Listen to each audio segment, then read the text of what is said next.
جانا تو لوبیا کا شوربہ لیا. لوبیا بکتا تھا جس کا آج کل بازار ملتا ہے سستا.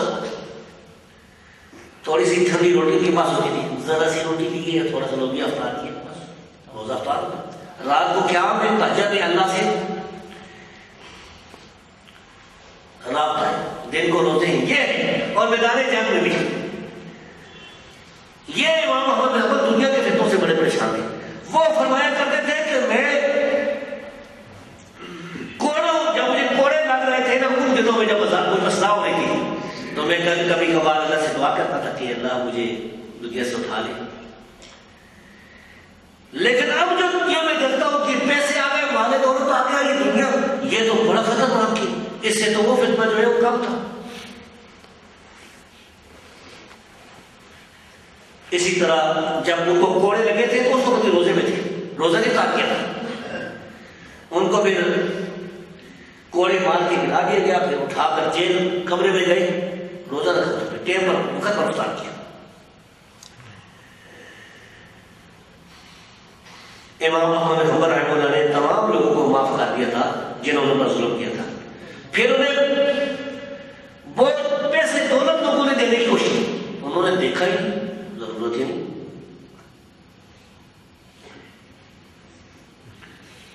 اور ایک دفعہ عباسی خلیفہ جو ہے اس کا ایک بڑا گورنر محمد بن عبداللہ بن طاہر وہ ملنے کے لیے آیا.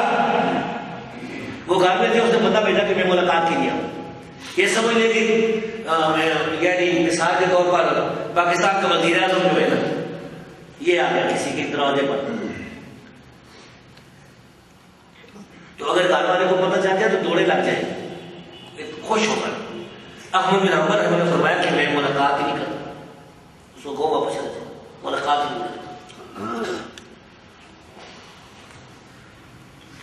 اور یہ وہ ایک عظیم و شان امام تھے, گھر کے کام خود کرتے تھے. سر میں جو ٹوپی تھی سر پر اسے خود بنایا تھا, خود سیا تھا, اور کثرت سے قرآن کریم کی تلاوت کرتے تھے. تو آپ پھر غالباً 242 یا 243 ہجری ہے بیمار ہو گئے.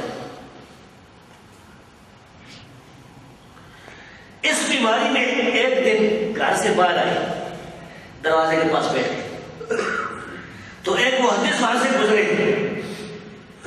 انہوں نے کہا شیخ صاحب سلام وغیرہ کر کے وہ جو کچھ مسئلے تھے جن کے بارے میں آپ توقف کرتے تھے ان کے بارے میں کیا خیال ہے؟ تو انہوں نے فرمایا اے ابو نظر, یہ دنیا سے روانگی کا وقت ہے, چھوڑ, اب یہ امت کا زمانہ ہے, اب میں دنیا سے جا اب چھوڑ دو مسئلہ. اور پھر 241 ربیع الاول کو جو ہے وہ بیمار ہوئے اور 9 دن تک بیمار رہے. بیمار کو کرنے والے آتے تھے, سلام کہتے تھے, آپ ہاتھ سے اشارے سے جواب دیتے تھے. وہ جو ابن الطاہر تھا وہ بھی آیا بیمار کرسی کے لیے, انہوں نے کہا تھا اس کو آنے نہ دو, اس کو اجازت نہیں دی کیونکہ ظالم تھا وہ بادشاہ. آپ نے اپنی آخری بیماری میں چھوٹے چھوٹے بچوں کو بلا کے ان کے پوتے وغیرہ بچے جو ان کے سروں پر پیار سے ہاتھ رکھا. آپ بیٹھ کر اور لیٹ کر نماز پڑھ رہے ہیں. مناقب احمد میں لکھا ہوا ہے صفحہ نمبر 406 پر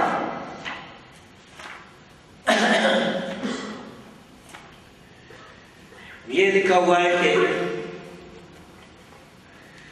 وکان, یہ دیکھیں صفحہ نمبر 406 وکان یصلی قاعدا, اور آپ بیٹھ کر نماز پڑھتے تھے. وہ یصلی, وہ مستجی اور لیٹر بھی نماز پڑھتے تھے. ذرا طبیعت ٹھیک ہوتی بیٹھ جاتے تھے اور طبیعت ٹھیک ہوتی لیٹتے ہی نماز پڑھتے. لا یکاد یفطر, یعنی نمازیں نہیں چھوڑتے, سر کام پھیلا پھر نماز پڑھتے. وَيَرْفَعُ يَدَيْهِ فِي مَا يَرْكُعُ, اور لیٹے ہوئے بھی رفع یدین کرتے تھے رکوع سے پہلے. رسول اللہ صلی اللہ علیہ وسلم کی سنت سے جتنا پیار تھا بہت کم ہوتا ہے, بالکل آخری بیماری. اور پھر جو ہے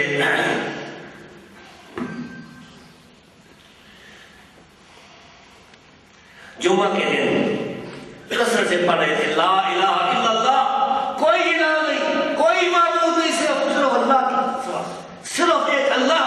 معبود ہے وہی الہ.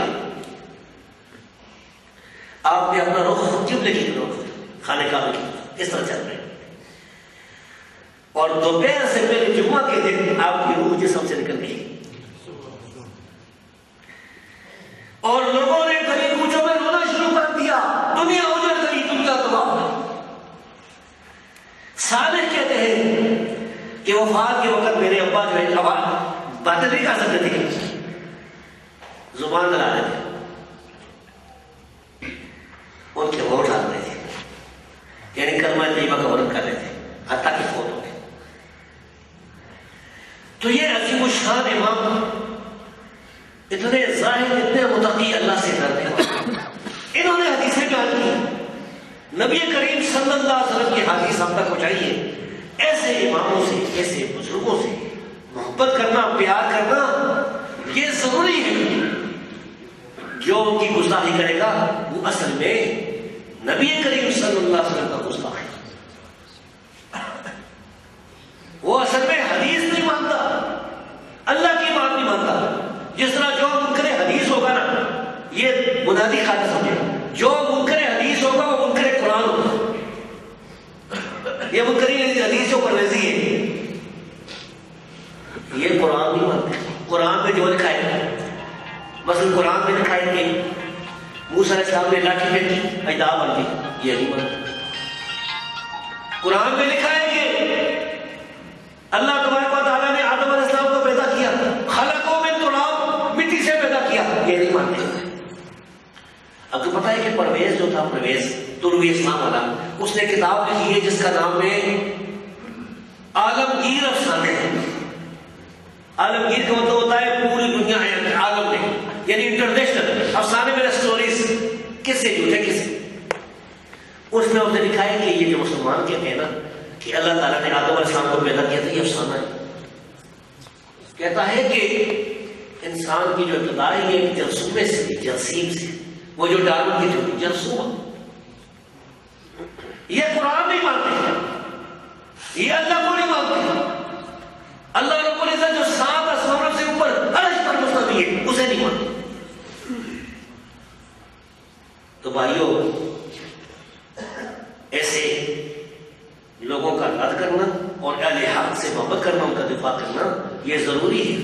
ورنہ یاد رکھیے ایک دن ہم نے اللہ کے سامنے پیش ہونا. میری باتوں پر غور کیجیے گا. امام احمد بن حنبل رحمہ اللہ جو ہیں، ان کے عقائد صحابہ کے بارے میں بھی کچھ اقوال جو میں نے آپ سے وعدہ کیا تھا، میں کوشش کرتا ہوں کہ وعدہ جو ہے نا اس کی وعدہ خلافی نہ ہو جائے. اللہ کے فضل سے پوری کوشش کرتا ہوں کہ ذرا بھی کسی قسم کی جو ہے نا وہ وعدہ خلافی نہ ہو جائے. صحابہ کے بارے میں امام احمد بن حنبل کیا بتاتے تھے؟ یہ مناقب الامام احمد میں صفحہ نمبر 165 پر یہ موجود ہے. فرماتے ہیں کہ قل تو، یعنی عبداللہ بن عمر کہتے ہیں کہ میں نے اپنے ابا سے پوچھا کہ رافضی کسے کہتے ہیں؟ قال الذي يشتم ابا بکر وعمر،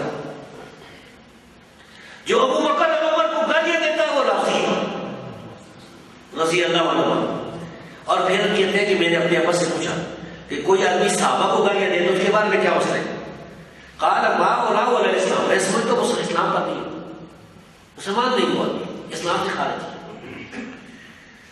اور اسی طرح مناقب احمد میں ان کی ایک اور روایت 160 صفحے پر وہ فرماتے ہیں کہ اذا رأیت رجلا، جب تم کسی ایسے آدمی کو دیکھو، یذکر احد من اصحاب رسول اللہ صلی اللہ علیہ وسلم بسوء، جو رسول اللہ صلی اللہ علیہ وسلم کے صحابیوں میں سے کسی ایک کو برائی کے ساتھ ذکر کرتا ہے، اس کو برا کہتا ہے، اس کی خامیاں بیان کرتا ہے، اس کے خلاف روایتیں بیان کرتا ہے. روایتیں دو قسم کے لوگ بیان کرتے ہیں، یا جھوٹی روایتیں بیان کرتے ہیں یا سچی روایتیں بیان کرتے ہیں. یہ دونوں کے بارے میں فتحو علی الاسلام، اس کو اسلام میں حکم سے سمجھو کہ یہ بے ایمان ہے، کبرا.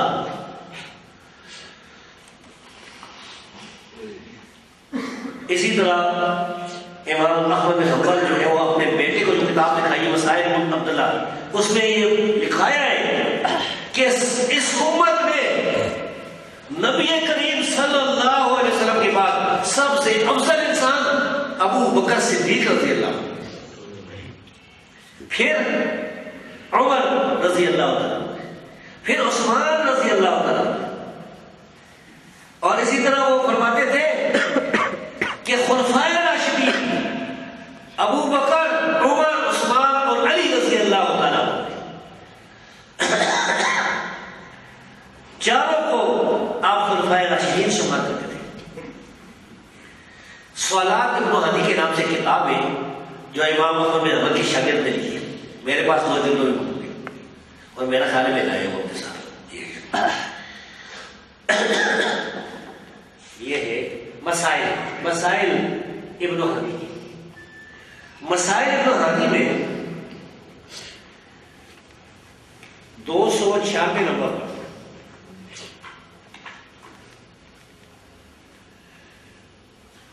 ان سے پوچھا گیا ہے، صفحہ نمبر ہے 60 اور جلد پہلی، فقرہ نمبر 296۔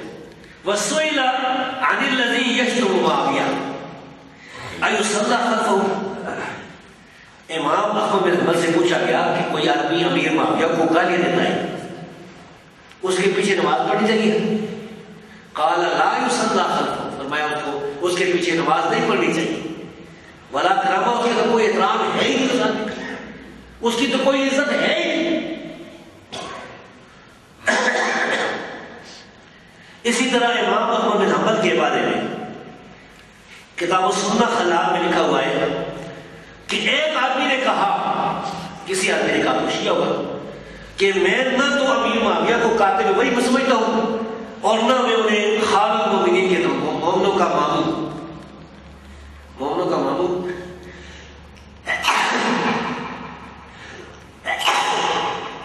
الحمدللہ، یہ حدیث کو درست کے بارے میں مومنوں کا معبود کا مطلب یہ ہے کہ امیر معاویہ رضی اللہ تعالیٰ عنہ کی جو بہن ہے وہ نبی کریم صلی اللہ علیہ وسلم کی بیوی ام حبیبہ، یہ ابو سفیان کے بیٹے ہیں تو ام حبیبہ بھی ام سفیان کی بیٹی، تو وہ مسلمانوں کی ماں ہوئی نا۔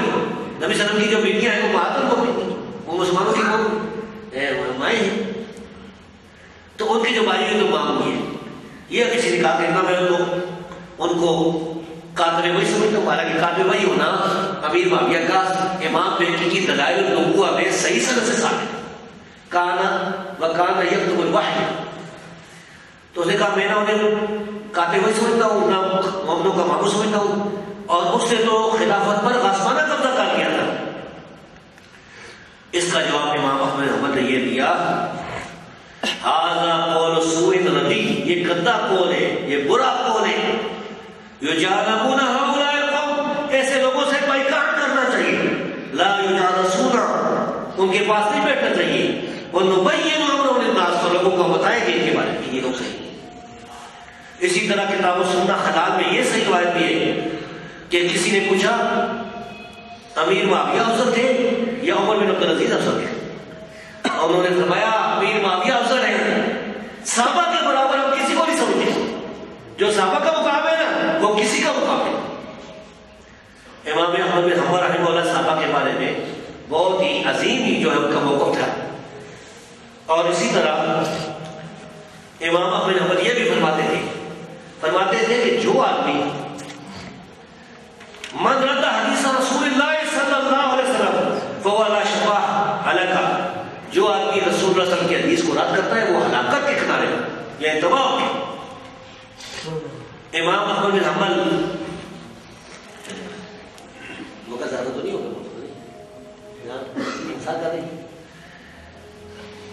اللہ تبارک و تعالیٰ کے بارے میں امام احمد بن حنبل کا یہ عقیدہ تھا کہ اللہ تعالیٰ 7 آسمانوں سے اوپر اپنے عرش پر مستوی ہے، باعث من خلقی، اپنی مخلوق سے جدا ہے۔ آج کل کئی لوگ کہتے ہیں کہ اللہ ہر جگہ ہے، یہ غلط بات ہے، اللہ کی علم اور قدرت حاصل ہے، وہ 7 آسمانوں سے اوپر اپنے عرش پر۔ یہ ابوبکر الخطاب کی کتاب السنہ میں ہے، اور اس کتاب السنہ سے ابن القیم نے اپنی کتاب الجیوش الاسلامیہ اس میں نقل کیا. اور امام احمد بن حنبل یہ فرماتے تھے کہ جو آدمی کہتا ہے نا کہ اللہ عرش پر نہیں، اس کا کلام کفر کے گرد پھرتا ہے. اسی طرح امام احمد بن حنبل یہ فرماتے تھے کہ قرآن جو ہے، جو کہتا ہے نا قرآن مخلوق ہے وہ کافر ہے، اور جو کہتا ہے کہ ہمارے الفاظ مخلوق ہے وہ جامعہ سے بھی زیادہ قرآن نہیں ہے. امام احمد بن حنبل کا ایک اور واقعہ ہے. ایک آدمی آیا نا، اس نے سلام کیا تو انہوں نے جواب نہیں دیا. انہوں نے کہا اچھا آپ دفعہ ہو جاتا، آئندہ نہ میرے دروازے کے پاس. مجھے پتا ہے چلا ہے کہ تم قرآن کے بارے میں توقف کرتا ہے، اللہ کا کلام نہیں کہتا. امام احمد بن حنبل یہ مسائل ابی داؤد میں ہے، اور یہ قول دوسرا یہ کتاب السنہ میں ہے. فرماتے تھے لا یصلی خلفہ مثل الجہمیہ والمعتزلہ، کہ جہمیہ اور معتزلہ کے پیچھے نماز نہیں پڑھی جاتی. اور یہ بھی کتاب السنہ خلال میں جو فرماتے تھے کہ ایمان قول اور عمل ہے، زیادہ بھی ہوتا ہے اور کم بھی ہوتا ہے. تو میرے بھائیوں یہ بہت لمبا موضوع تھا، اس پر اگر صحیح طور پر بات چلتی تو ممکن ہے ساری رات ہی بیان جاری رہتا. میرے مختصر وقت میں اسلام کے ایک بہت بڑے مجاہد، ایک بہت بڑے راوی حدیث، بہت بڑے ثقہ صادق امام، ان کے حالات بیان کیے، تھوڑا سا ان کا مختصر زود بیان کیا، اور ان کے عقائد، ان کی کتابوں کے بارے میں جو ہے وہ بیان کیا. میرے یہ سارے بیان کا مقصد یہ تھا کہ آپ کے دلوں میں، میرے دل میں، تمام مسلمانوں کے دلوں میں ائمہ محدثین کی محبت پیدا ہو، راویان حدیث سے پیار ہو، صحابہ تابعین، تبع تابعین اور اتباع تبع تابعین اور دوسرے جو سلف صالحین ہیں اس کا احترام، ان کی گستاخیوں سے بچا جائے، ان کے ساتھ عقیدت رکھی جائے. عقیدت کا یہ مطلب نہیں کہ کوئی امام ہے تو اس کی جو بات بھی کہہ دینے کا حجت ہے، نہیں. اگر کسی امام کی بات قرآن حدیث کے خلاف آئے گی تو چھوڑ دیں، بنیادی اصول ہے. لیکن قرآن اور حدیث کے خلاف ہونا ثابت ہو جائے، یہ اماموں نے بھی یہ بات بتائی ہے. یہ جو بڑے بڑے امام تھے انہوں نے یہ مسئلہ میں سمجھایا ہے کہ ہماری جو بات قرآن حدیث کے خلاف ہو چھوڑ دیں. لیکن قرآن اور حدیث بیان کرنے والے یہ ائمہ محدثین ہیں، ان کا احترام کرنا یہ ہم پر ہوتی ہے. اور جو لوگ ان کی گستاخی کرتے ہیں وہ گمراہ ہیں، جو انہیں برا کہتے ہیں وہ بدعتی اور گمراہ ہیں. ایسے لوگوں سے بچنا چاہیے. یہ تھا میرا آج کا بیان، اور تقریباً 1 گھنٹہ جو ہے وہ ہو چکا ہے. اسی پر میں اکتفا کروں گا. اس کے بعد اگر آپ بھائیوں کے کچھ سوالات ہوں گے اسی سلسلے میں، اگر سوالات ہیں تو یہ بورڈ میں تو انشاءاللہ کوئی 10-15 منٹ کے اتنا جو وقت ہے انشاءاللہ. ہاں جی اچھا، کاغذ جو ہے نا اگر جی تو وہ انشاءاللہ اگر سوالات ہوئے تو کوئی مجھے جواب معلوم میں دوں گا. اس کے لیے وقت تھوڑا ہوگا انشاءاللہ. اللہ تبارک و تعالیٰ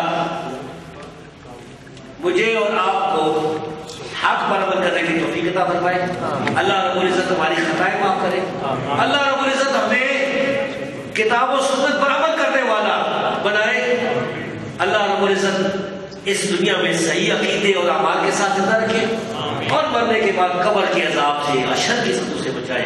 وَأَقُولُ قَوْلِي هَذَا وَأَسْتَغْفِرُ اللَّهَ لِي وَلَكُمْ سَائِرِ الْمُؤْمِنِينَ آمین.